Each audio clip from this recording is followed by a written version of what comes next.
Hello and welcome to what's in this week's Oban Times with me, Finn Nixon.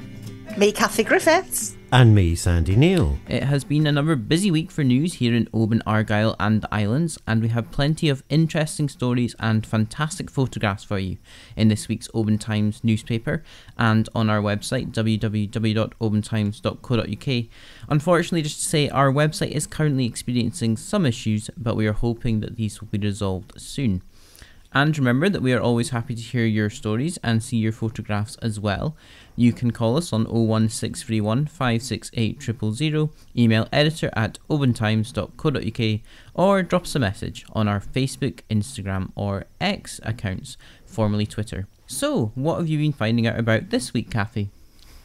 Well, Oban is bursting at the seams with seasonal cheer thanks to the town's fun-packed winter festival. We're already almost 1 week into it, but there's still lots more cheer to come.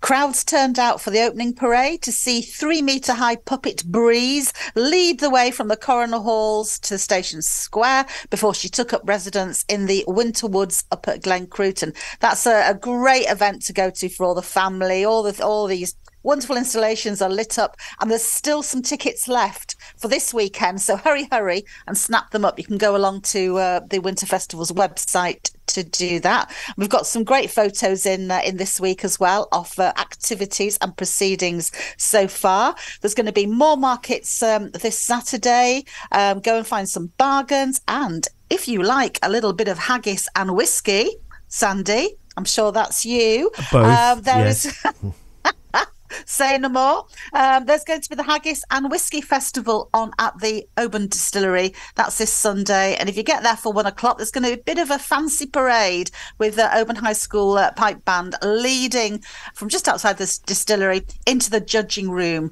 where we will wait to find out who the winner of the Golden Haggis Award 2023 will be. And also, you can go along. You can have a little taste of all the samples, and you can take part in the People's Vote. So there's another award for that as well. And of course, just rounding up, do not forget that this Saturday, get ready for this, drum roll, dun dun dun, it's the light switch on. Hurrah! Christmas is coming. Jingle bells.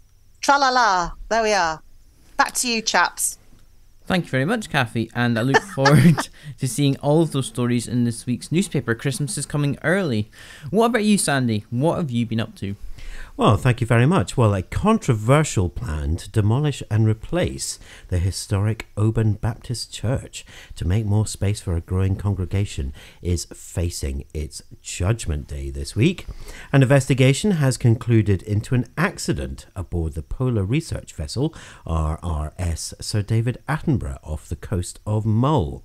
CalMac's first new ferry from Ferguson Marine Shipyard, the Glen Sannox, is due in March, but CalMac do not yet have enough confidence in the ship to factor it into next year's winter timetable, Mull's ferry group claims. And in the Loch Oban Times, a founder of the Loch Eilert charity Kirsty's Kids has appealed to the Prime Minister for help as he enters his 4th week of hunger strike.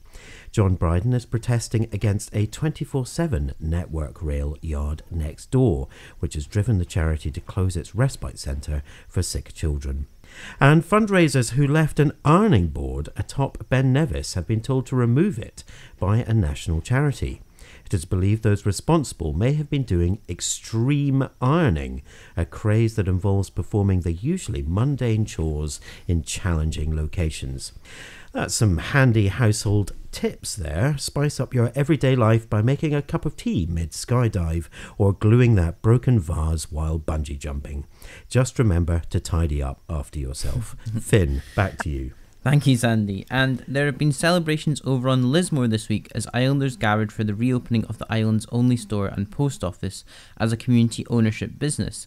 Lismore Community Trust had initially set a target of raising £70,000 to take on the shop through community shares and other sources from residents and visitors, but have far surpassed this by raising £80,000 and counting, which is pretty amazing when you consider that Lismore has a population of around 170.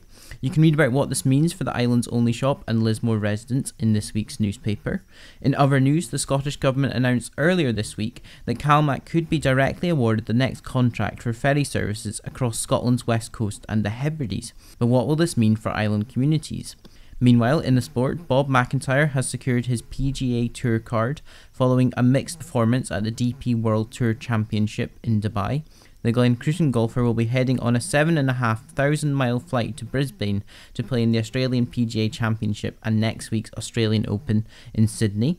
It's also a bullseye as a popular West Highland darts exhibition and top darts player returned to Argyll. That should be bull's eye, by the way. In the eye. Bull's eye. Thank you.